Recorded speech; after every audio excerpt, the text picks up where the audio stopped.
C'était au départ une usine de colle sur 10 hectares. Ce site a été abandonné pour des questions de relocalisation et a été complètement abandonné. Une friche dont on peut mesurer, on va dire, l'irresponsabilité des entreprises qui ont travaillé sur ce site.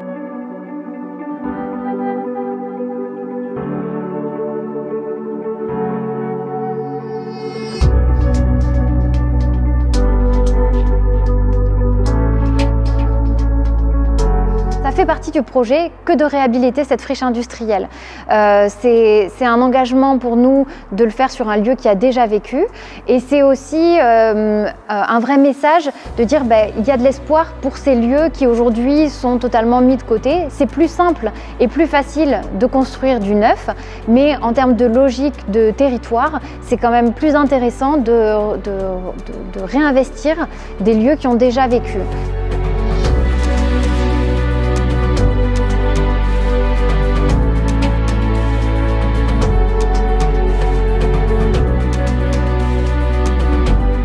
Ici, c'est un ancien bâtiment administratif, c'est le prochain bâtiment qu'on réhabilite. Il y aura des associations, des entreprises et des commerces. Dès le début, ça a été l'objet du lien, ça a été quand même de réunir des acteurs qui avaient envie de s'engager dans un territoire plus durable, plus éthique, plus juste. Et donc, tout de suite, la dimension collective, elle était importante pour nous. Donc, on est 3 cofondateurs, mais aujourd'hui, il y a toute une association, il y a tout un conseil d'administration, on est 10 au conseil d'administration. Et c'est comme ça qu'est né le lien, avec aussi du coup une vision un peu différente de la transition écologique et sociale, de dire que c'est pas la technique qui va nous amener à répondre aux grands enjeux climatiques, mais plutôt le lien, l'humain et le vrai mot social, en fait, toute la dimension sociale des projets.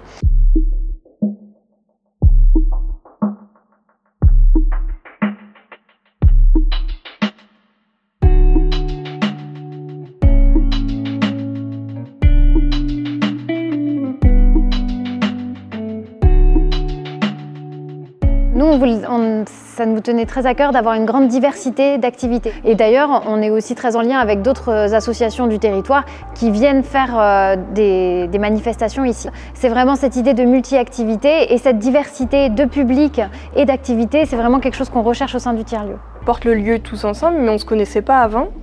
Moi, Camille, je l'ai rencontrée ici après avoir discuté au téléphone de son projet, du mien. Et quand j'ai vu que le lien commençait à se monter, ce qu'on prévoyait de faire ici, je me suis dit en fait ma boutique je la veux dans un endroit comme ça, je la veux pas dans une rue toute seule perdue au milieu de nulle part en fait. En fait, il se passe plein de choses, c'est pas juste un lieu de travail, c'est vraiment un lieu de vie où les gens se rencontrent, les activités se rencontrent. En fait, ton lieu de travail s'intègre à ta manière de vivre en fait finalement. Et c'est un lieu où voilà, tu vas faire plein de rencontres. Moi, je suis pas de Tarbes et c'est là en fait où je me suis créé un vrai noyau d'amis, de connaissances et voilà, ce lieu-là fait partie de ma vie aujourd'hui.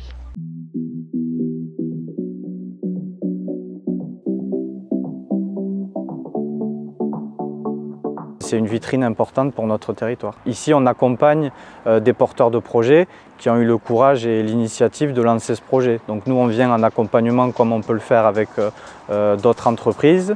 Tout d'abord, une aide financière de 38 000 € pour aider à la dépollution.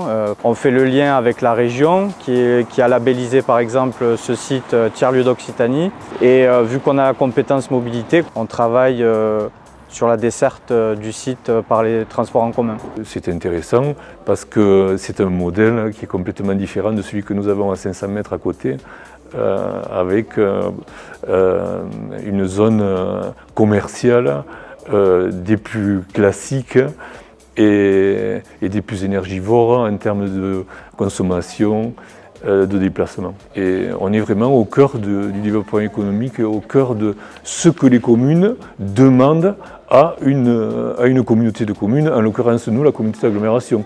C'est-à-dire que les maires, nous savons faire de la proximité, mais le développement économique, on ne sait pas faire. Et c'est vraiment le rôle de la communauté d'agglo d'apporter son expertise, ses compétences sur le développement économique.